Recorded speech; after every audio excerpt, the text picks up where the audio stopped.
Welcome to Don't Quote Me on That. One day we will have an intro, but today is not that day. Hello, hello, hello. I'm Kalina, and welcome back to Don't Quote Me on That, where we kind of talk about movies. And by we, I mean me. And by movies, I mean. Actually, I will kind of talk about a movie today.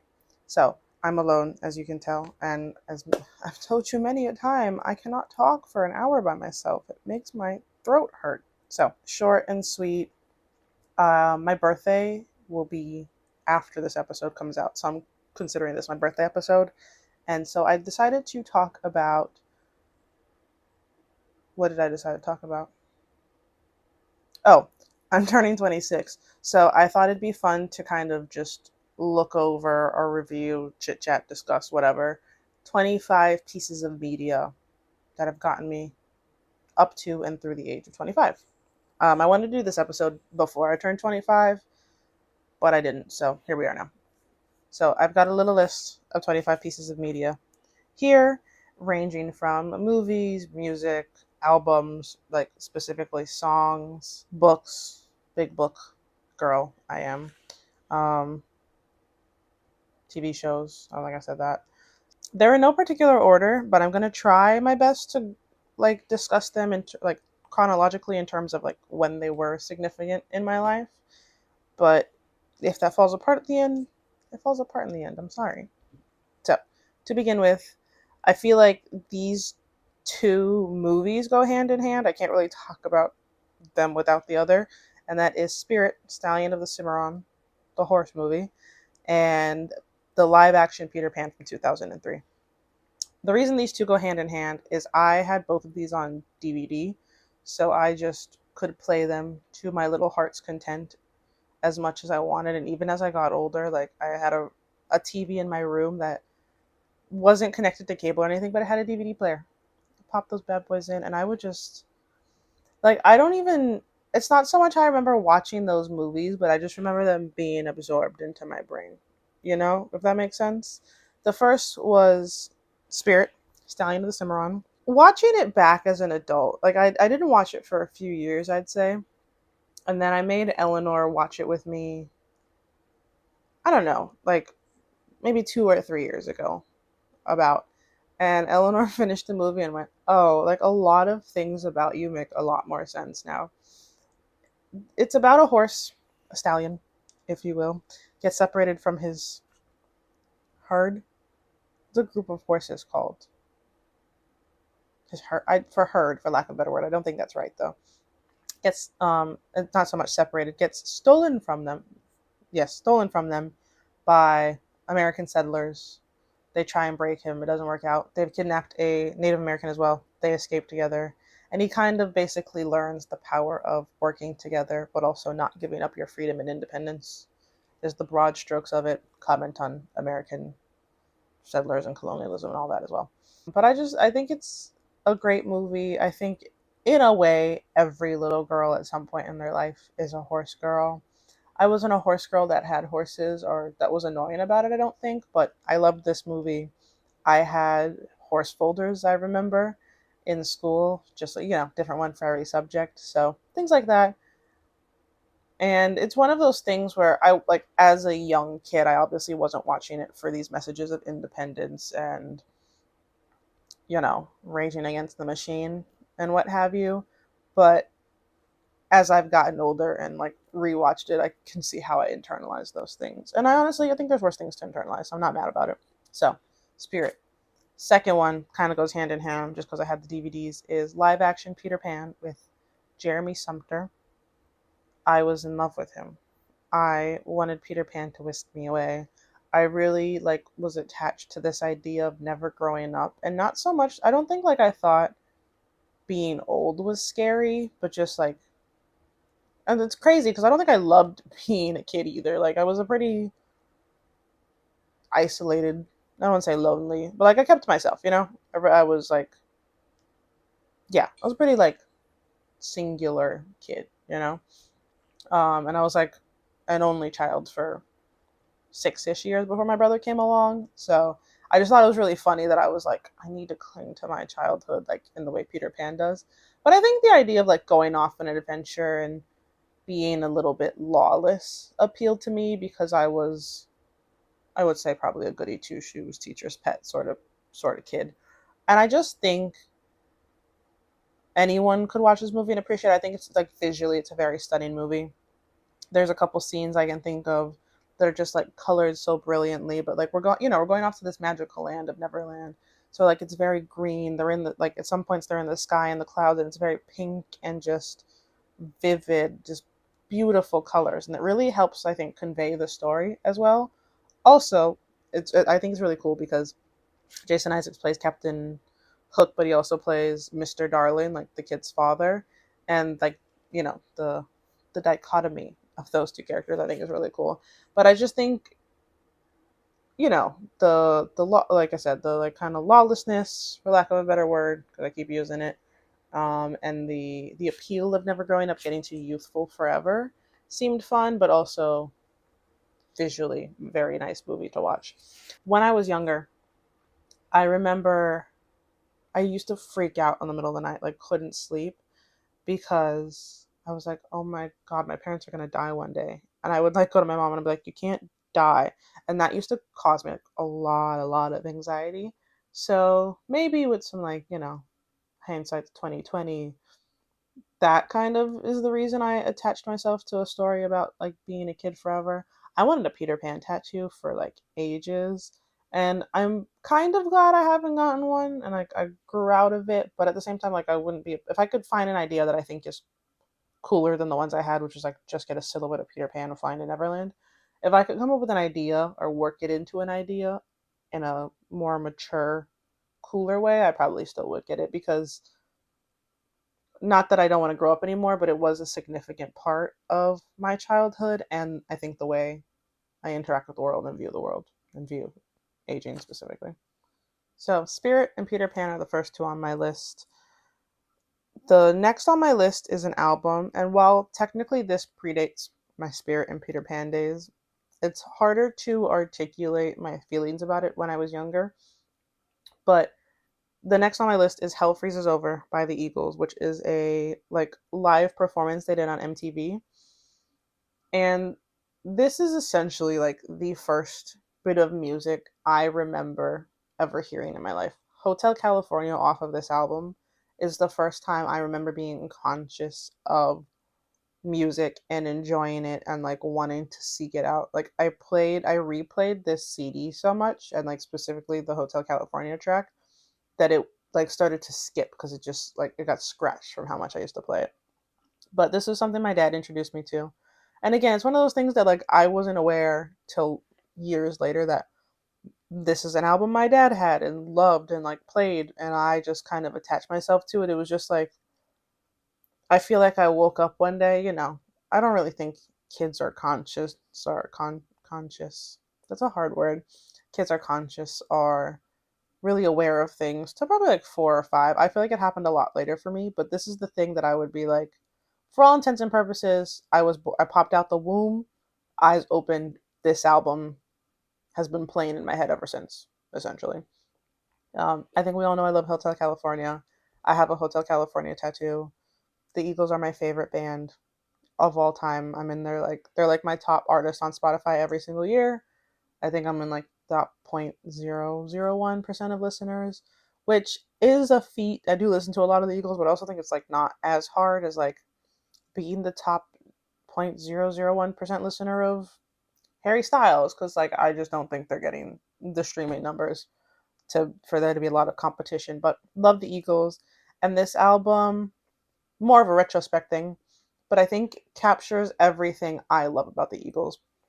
The Eagles to me do despair and like this sense of loss really, really well. This album has Hotel California, it has Tequila Sunrise, it's got Wasted Time, it has a cover, technically a cover, In My Heart. This is always an Eagles song because this was the first time I heard it, and for years I didn't realize it wasn't an Eagles song technically, but it's a cover of Don Henley, who is a founding, very integral part of the Eagles. Don Henley's New York Minute, and all of those songs to me. Oh, it's got Desperado, and those songs to me are just about like I think a sadness everyone feels in a way at some point in their lives about a variety of things. It's just a sort of melancholy that exists as a human. You're going to go through it at some point in time. And I just think that's something that's so beautiful about the Eagles.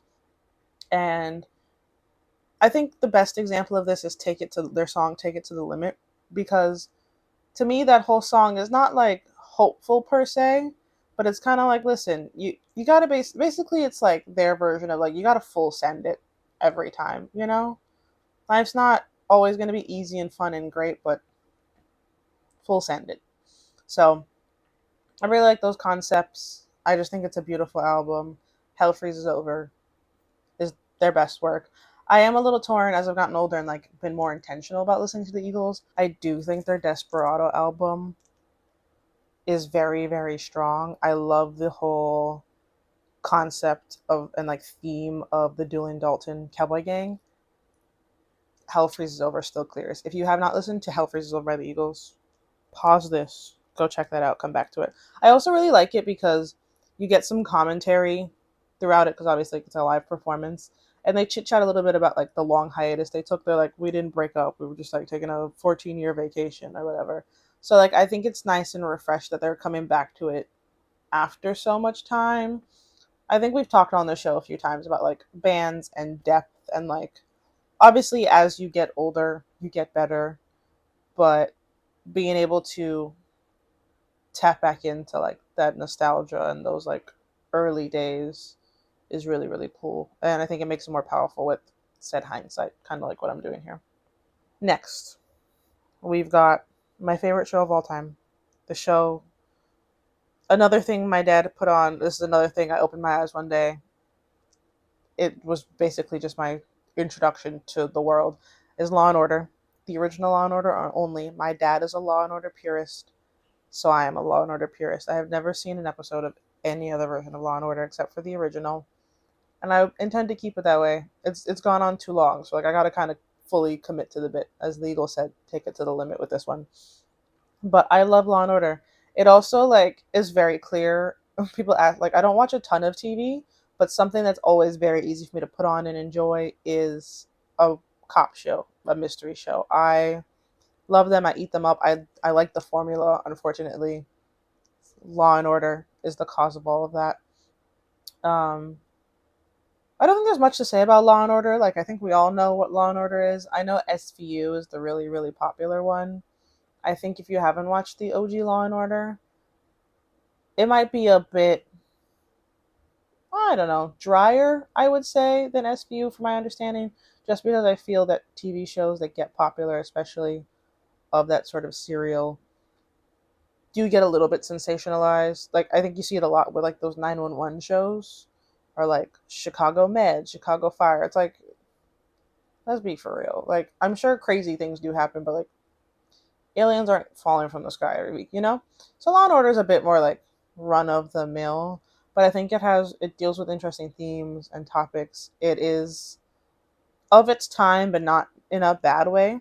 And I think the like proof is in the pudding. Like it was on air for so long, it went off air, came back on air. I did try to watch a couple episodes of the first new season. Didn't care for it, but to me, part of the charm of Law and Order is like the old camera and like the fact that you can tell it was made before, you know, the modern day, before like cell phones were, smartphones were a thing. But I think it's fun. It's got like some cool characters on it that people might recognize. Like there's Jesse Martin, who I think most people would probably know him from Rent, which I had the opposite. When I watched Rent, I was like, oh my god, Green can sing. That's his detective name.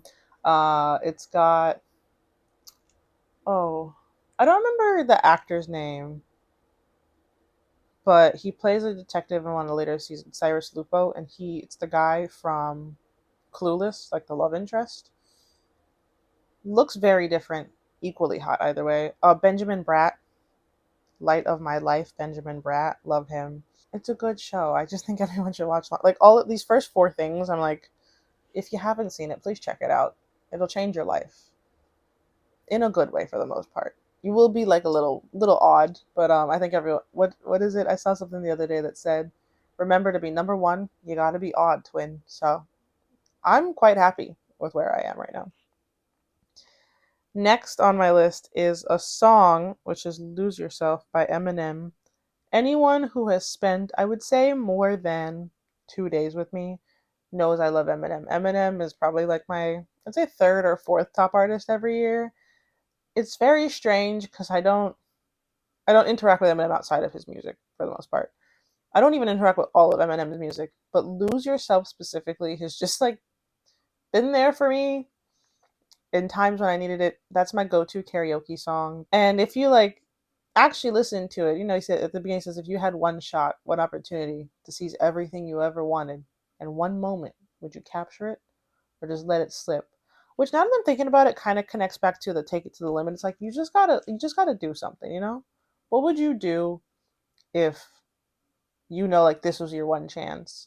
Or another quote I heard the other day that I really enjoyed, what said that if you knew you were 30 fails away from success, how quickly would you rush to fail? It's like you just gotta like try things. You just have to do them if they feel right for you, and if there's something that will possibly take you on the path to what you want to be doing. You just gotta bite the bullet and do it. So, Lose Yourself by Eminem. I don't have much to say about that. I'm sure everyone has heard the song at some point in time. Banger. His best work, I might argue. However, if you want another good song that kind of inspires the same sort of, to me, the same sort of like go, go, go, you gotta get going feeling, he has a song off of the 8 Mile soundtrack called Rabbit Run that's really, really good. And I think if I had heard that earlier in my life, it would have stuck with me, kind of in the same way Lose Yourself did. But I didn't, so I'm just gonna mention it as an aside now. Also, I do really love Stan. I know it's not like a great situation or a great song, but I think like in terms of storytelling and like taking you on a journey, stands like a beautiful piece of art. So those are top five. Number six. Okay, I'm gonna give number six to an album, which is New Beginning by Tracy Chapman. The reason is, while I think I didn't appreciate this album when I was younger, it is something both of my parents, when they met, had a copy of this album. So it was something that was played in my house fairly frequently. Not as often as I was running through Hell Freezes Over, but fairly frequently. And I remember like the first time I found out that Tracy Chapman was a girl. I think that's like a significant moment in people's lives, learning that fact. But I just love that my music taste is from my dad, is something you'll gather here. Um, but he loved the song Remember the Tin Man off that album. So like I think for so long I didn't really connect the dots that Fast Car was a Tracy Chapman song, or that was like her big hit, because to me it was Remember the Tin Man. Remember the Tin Man, storytelling, beautiful song. He's also got Cold Feet, which will sorry, she's also got Cold Feet on New Beginnings, which will make me cry if it catches me at the wrong time, and by the wrong time I mean anytime, pretty much. I do have to skip that song sometimes because it will reduce me to tears. But it's a really nice album. I think it kind of taps into, or like informs my more folky music taste, for lack of a better word. A lot of stuff I listen to is rock based, and that's because I love classic rock. So I love the Eagles, I love Pink Floyd, I love Led Zeppelin. That's a lot of stuff I was raised on. Um, so a lot of classic rock. So from there, stemming from, I listened to a lot of punk rock and emo rock and pop punk and things like that. Um, but I think Tracy Chapman, like that sort of vibe, is what I look for when I'm not in a rock mood. And I think it also highlights that, like I said, Stan earlier. New York Minute is a good example, by Don Henley. Really shows you how my music taste is, I guess I'm gonna use the word informed again. My music taste is informed by like good storytelling. I like a good story. I like being taken on a journey. I like the progress. I think it makes the emotions of the song that much deeper, that much more powerful, that much more moving. So, New Beginning by Tracy Chapman, I would highly recommend checking that album out. I've thought a couple times about reacting to it on like having Eleanor listen to it and we talk about it. But it never really is lined up. But I'll put that back in the rotation for possible show ideas. I think that'd be fun to do. Because I know Eleanor loves Fast Car. Because who doesn't love Fast Car? So hearing some more work by the genius that created that can't be bad, you know. Now we're gonna go for, let's shift to a book, and I'll give you two books. It's a book series actually, and it is Harry Potter and Percy Jackson. I don't want to give Harry Potter too much time because all my homies hate J.K. Rowling, but Harry Potter was the first book series or like the first set of books I went out of my way and was like waiting patiently to read the next one. You know, my cousin handed down the like first two or three to me, ate them up, could not put them down, couldn't wait to get my hands on the next one. Percy Jackson, a little bit more intentional. I think a lot of people's introduction to Greek mythology was Percy Jackson. I had a giant book. I had three giant books that actually stick out in my mind. Didn't make the list, unfortunately, but I had a book about animals, I had a big book of birds, and I had a big book of Greek myths. Ate it up, was obsessed. It had pictures in it. Fantastic. And so from that, I remember going to the library and trying to get my hands on any Greek mythology book I could. Percy Jackson came out, ate that up. I reread Percy Jackson like once a year because to this day, I think it's the only piece of media I can rewatch and laugh at these same exact things every single time. And so once a year, I will get something in Percy Jackson stuck in my head, or someone will just like even mention the chapter titles. And I'll be like, oh, you know what? They're so funny. And I'll want to remember them. And then I just end up just rereading the first book. And I'm like, well, I gotta read the rest of it now because it's so good. It's so funny. I again, like I've reread it every year since the first year I read it, so I think it's aged well. I have not seen the show yet, and I really want to. I think the movies get a lot of flack compared to the books. Percy Jackson movies are not good movies, but I think if you take the books aside, don't compare them to that. I enjoy the Percy Jackson movies. I think they're funny and a little campy, and love Logan Lerman. So, but a good book series. I think like that's how you write a book series. I made a video a little while ago actually talking about how I love the Legendborn cycle by Miss Tracy Dion and how like that's what all YA fantasy thinks it's doing except for Percy Jackson. Percy Jackson and Legendborn cycle are the two YA fantasy series that like deliver what they think they're delivering and then some. So if you haven't read Legendborn, check that out. But Percy Jackson, Harry Potter. Okay, this is also a book series, so I'll say it here.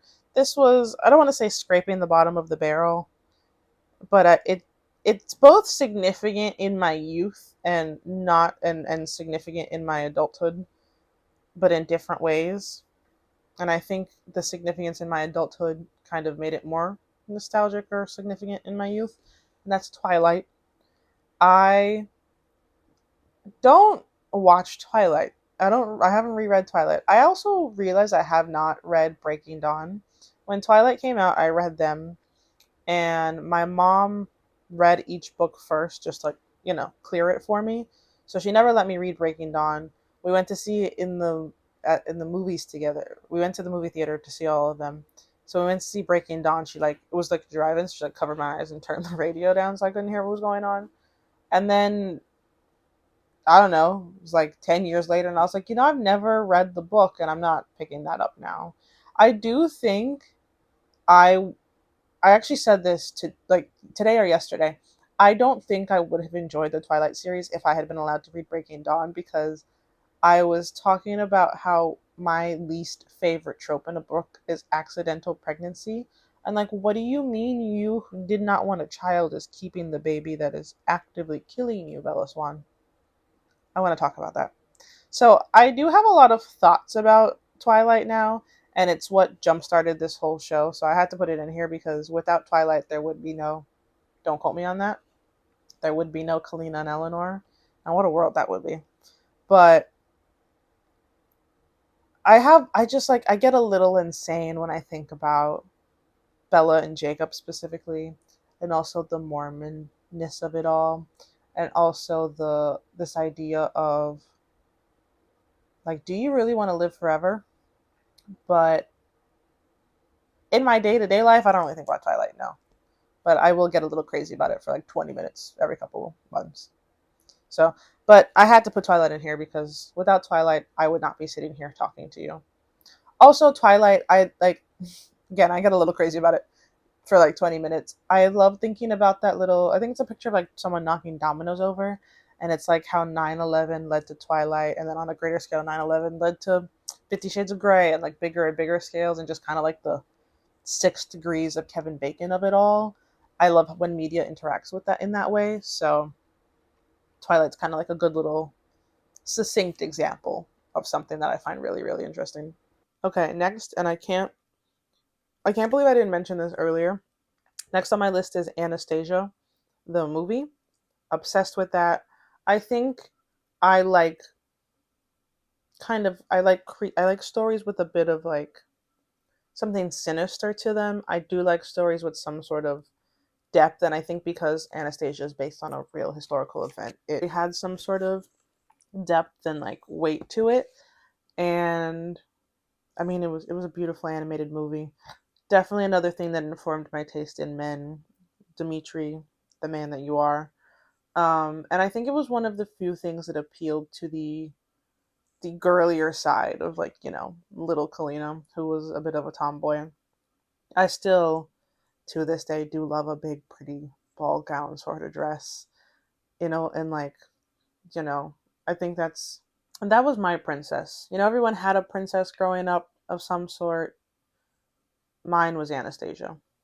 And also I think I just love this idea the idea of just knowing is enough.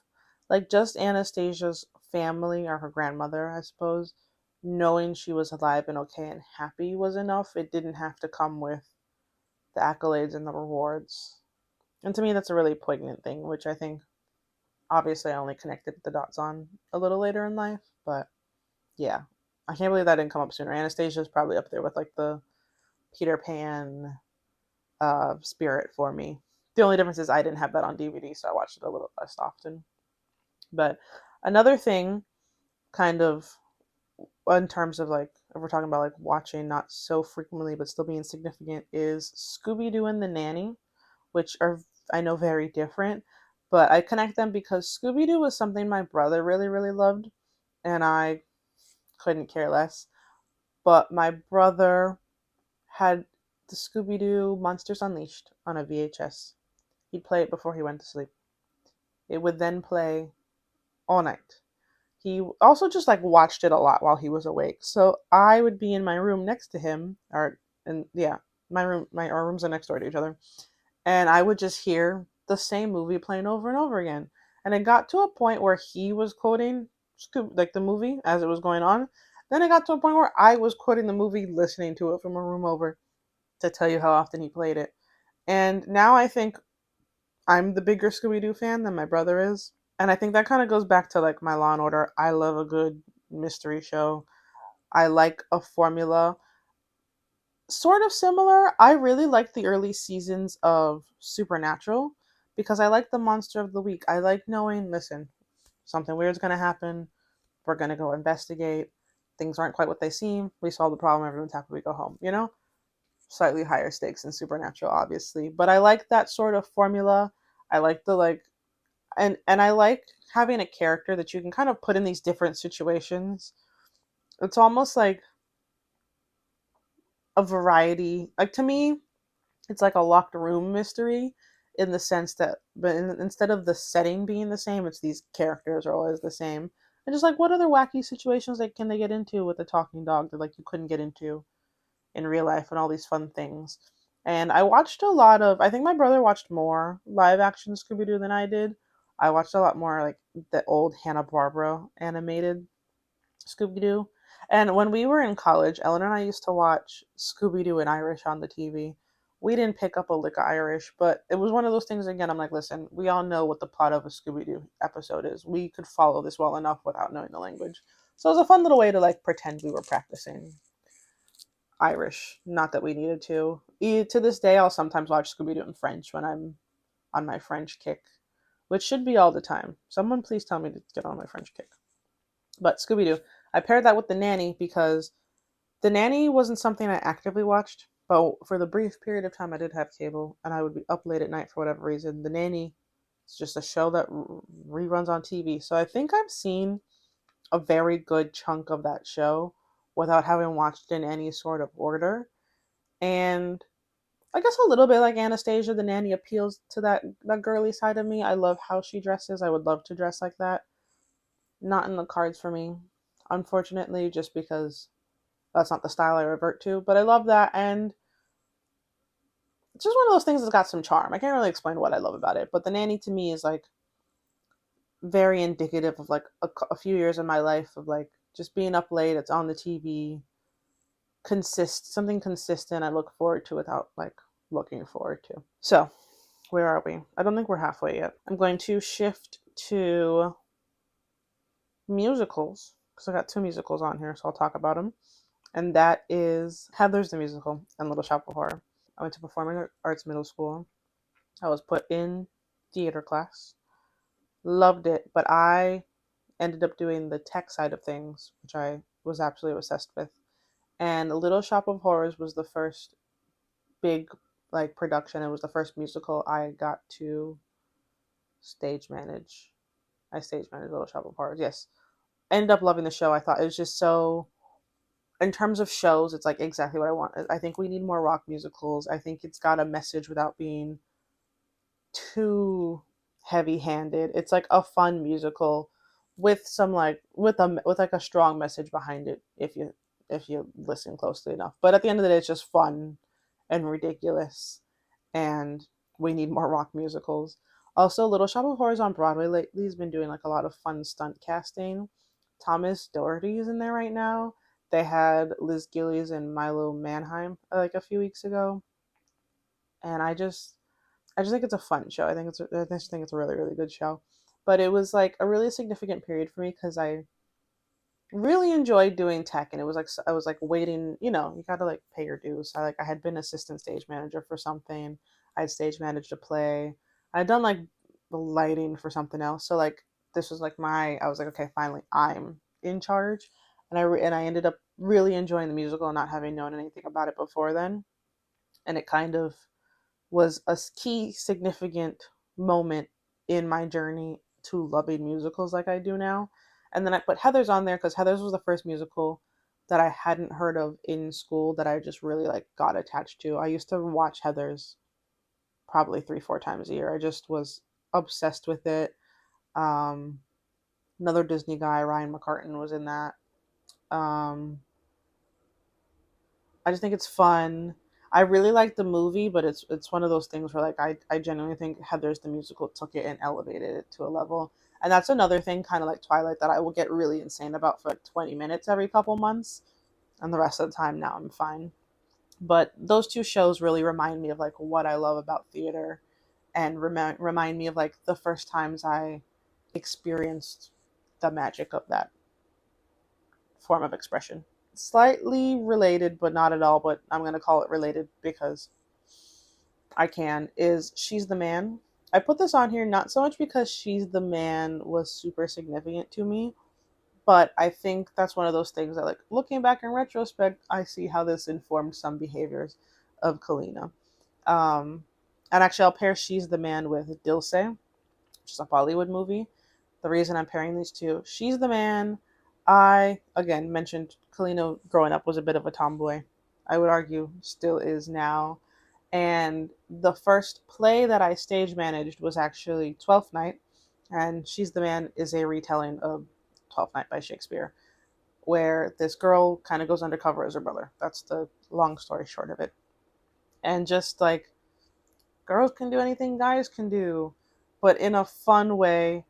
And She's the Man, you've got young Channing Tatum, who I think is the definition of a himbo. And then the reason I'm connected this to Dilse, grew up on Bollywood movies, love Bollywood movies. Dilse has a song that I was obsessed with growing up. To this day, my mom like calls every time my mom hears that song, she's like, "Oh, Kalina, your song's on." But and like obsessed with Shurukhan. I talked about this. I think I've talked about this before. If not, I'm upset. I love Shurukhan. I think everything he does is great and wonderful.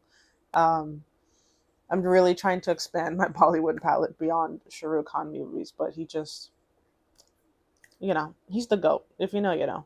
I was watching Dilwale Dulhania Lejenge the other day, and I was like, oh my god, I love every single outfit Kajol is wearing here. And then I was looking at Shahrukh Khan's outfit, and I was like, but I have that in my closet, or but I've worn that exact outfit before.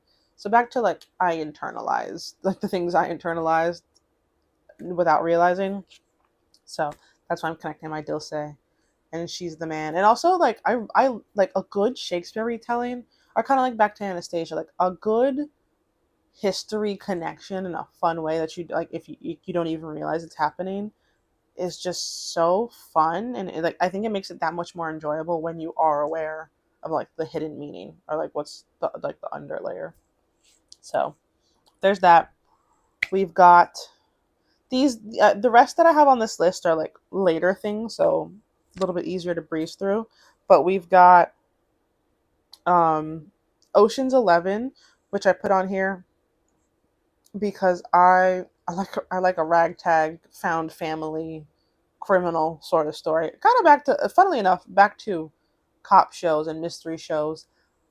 I love watching them solve things. I love even more when we're on the side of thieves. I think also I like a character study. I think we get like these neat little characters, seeing how they interact. I love a story where everyone's got a skill, and we everyone needs the other people in the group for those skills to work. So love Ocean's 11. Ocean's 12 is okay, like Ocean's 13. Unfortunately, they do fall victim to the sequel's always the worst in the trilogy. First is always the best, but Ocean's 11, great movie. Another thing I share with my dad. Got like three of my dad's favorite actors in there, so great movie. Holds up. I like rewatched it. Like I hadn't seen it for like a few years and rewatched it, and I was like equally entertained every time I saw it. And I think I made. I don't think Eleanor watched Ocean's 11 because I didn't think they'd enjoy it, but we did watch Ocean's 8. I'm pretty sure.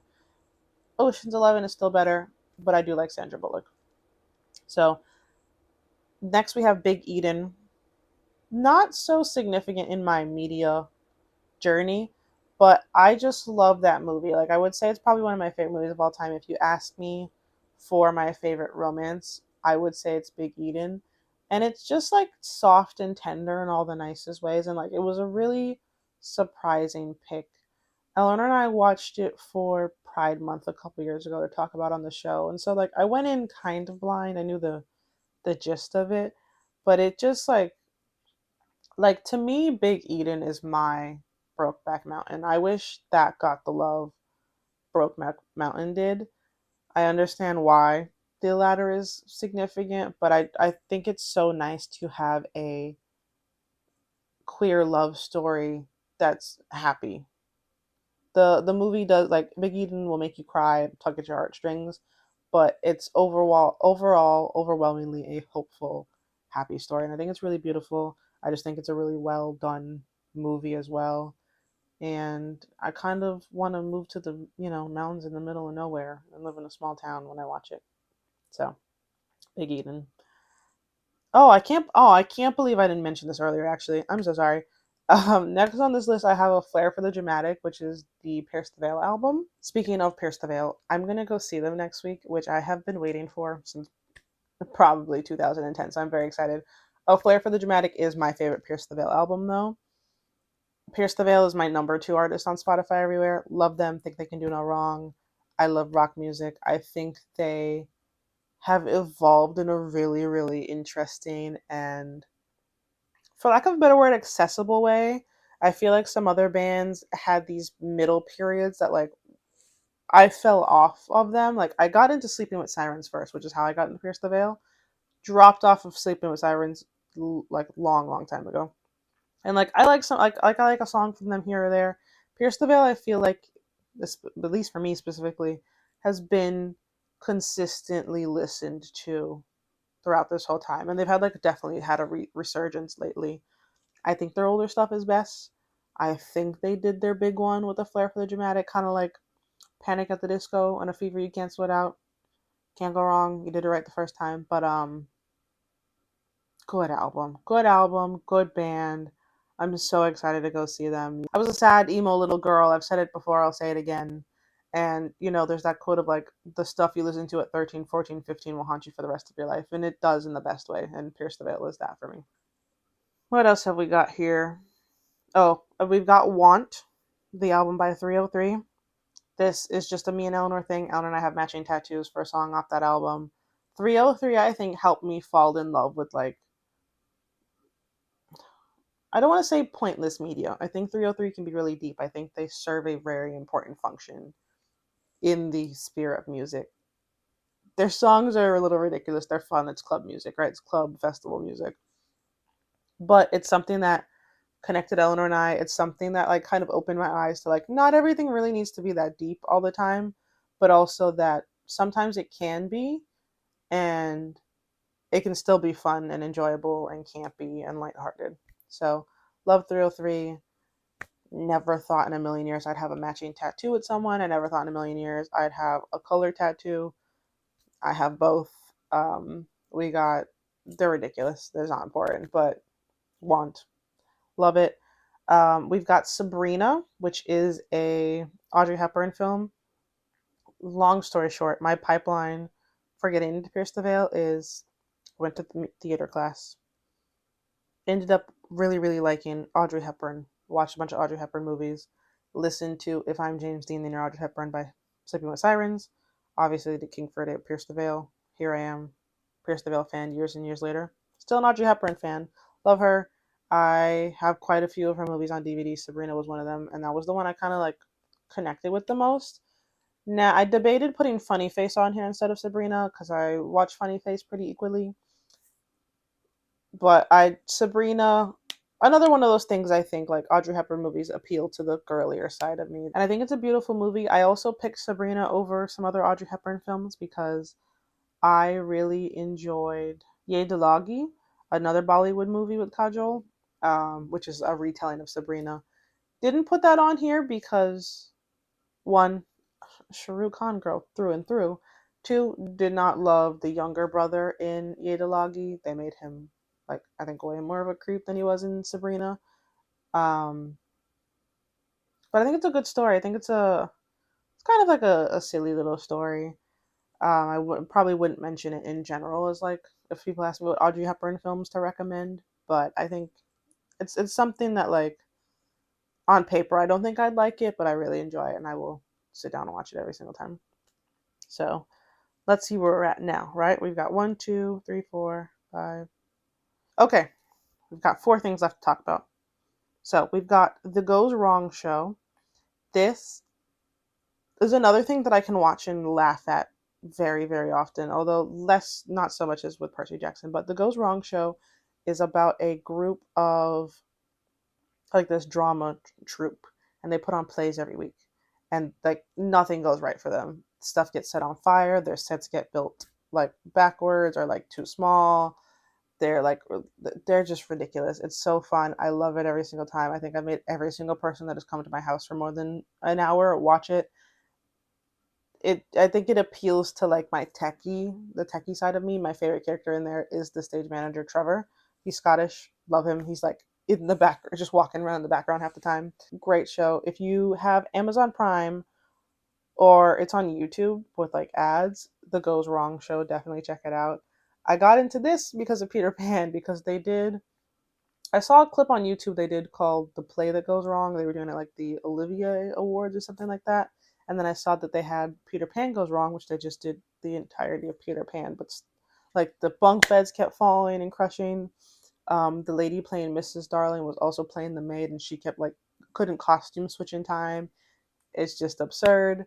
And then I just kind of like fell into the rest of their stuff, and they had like a season of a show coming out, and I think they're supposed to have a third series, but it hasn't been out yet. I think that was like around COVID, so got halted by that sort of stuff. But really, really funny. Definitely watch the Goes Wrong show.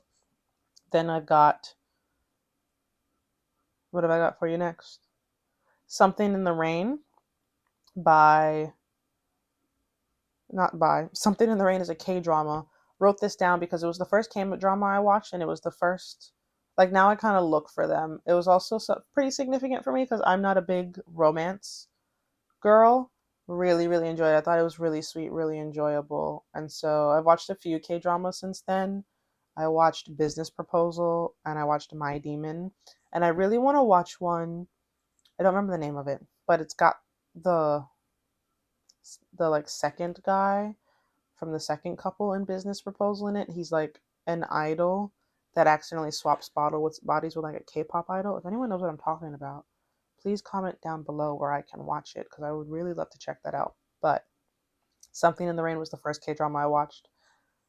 I just think that guy is so charming. I really, really loved it. And it was also one of those things that, like, I think I would hold up as a good example of like a happy ending, or like a good ending does not have to be a happy ending. I think the ending of Something in the Rain is like a shining example of a good ending does not have to be a happy ending. I was really shocked with it, but I like how it left it open ended. I liked how it was tender. I liked how it was realistic, and so that kind of got me into my. Anytime I want something soft and romantic, I will reach for a K drama before I reach for most other things, or a Bollywood movie. But I go full cheese with Bollywood movies. Then we've got, just making sure I didn't miss anything because I want to talk about this last one. We've got Psych. Psych is Law and Order on acid. Love Psych. We've talked about Psych. Ellen and I are Sean and Gus.